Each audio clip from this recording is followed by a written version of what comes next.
Okay, everybody, it is time for Turkey Gravy 101. And gravy is super important in my family. Everybody loves the gravy. So I start out by using homemade turkey stock. You can buy turkey stock. One of the only places I've ever seen it is Trader Joe's, but I'm a purist and I like making everything from scratch. So what I do is I go to the grocery store and I get a few turkey legs and turkey wings, and then when I get my turkey ready to bake, I pull the neck out and I throw it in the pot too.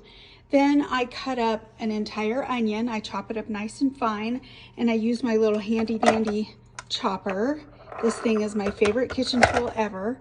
And then about maybe half or 3/4 of a bunch of celery. And I just chop it up real small, and then I put everything into the pot and cover it with water. Okay, now that I've filled my pot full, I'm gonna add some salt and pepper. And this sort of is part of the first layer of the seasoning that you wanna add. Okay, and then I'm just gonna turn it on to about medium-high to get it boiling. Now I'm gonna let this simmer all day until the turkey is done.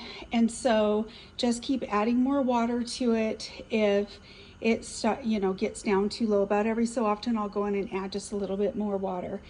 And then eventually the meat will be off the bone. And then what I do is I strain out the homemade turkey stock, and then I set that aside and have that ready for my gravy for when the turkey's done. All right, I will come back and show you guys what it looks like when it's all ready. Okay, the turkey's out of the oven and the turkey stock is done. And so I'm going to strain this liquid out. This is your liquid gold right here when it comes to making turkey gravy. My turkey drippings and my turkey stock. And now I'm going to take a cup of flour and 2 cubes of butter and make a roux, which is melting the butter and then adding the flour and whisking it to, and this is your thickening agent. Okay, so if you've never made a roux before, it is equal parts butter or some kind of fat to flour. And so what I'm gonna do is, as soon as this butter is all the way melted, I'm gonna add the flour, and then I'm gonna let it cook for a little bit. And this is what is gonna help thicken the gravy and not have any lumps. Okay, I just added in the flour into the butter. You wanna let this kind of come to a little bit of, not a boil, but you want it bubbling so it doesn't have a flour taste. Let all the butter melt and just kind of let it all get mixed in together really well. So this is a roux.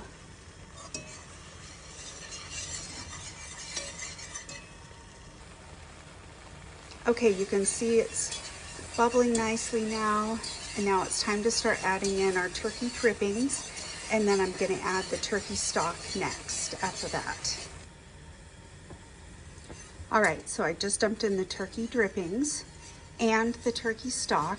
And now I'm going to let this come to a boil and gonna continuously stir it until it's all the way thickened. Then I'll taste it and see if it needs more salt and pepper, or if it needs any more thickening. Then I will make a little bit more roux and just whisk it in. All right, it's thickened up quite a bit. You can kind of see the consistency. So like I said, if it's not thick enough, you can make a little bit more of a roux. You just get a little saucepan and just make it off to the side, and then you can just add it in until your gravy is as thick as you want. Now, one thing I like to do right at the very end is to add in a little bit of whipped cream, just heavy whipped cream. It just gives it kind of a creamy, smoother look to it, and it also, I think, just adds a little bit of thickness to it. But this is optional. You do not have to do this. And I added a little bit more salt and pepper.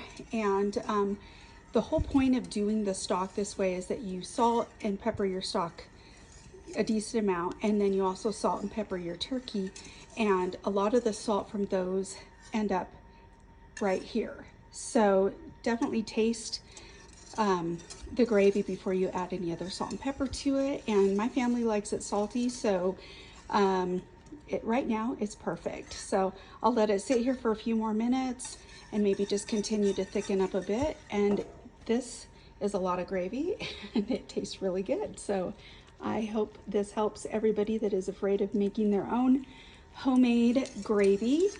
But there's nothing worse to me than having a turkey dinner with chicken tasting gravy. So this is the way I do it to make it so it tastes like the turkey. All right, shoot me a DM on Instagram, or you can leave a comment on my blog as well if you have any questions where I've posted this recipe.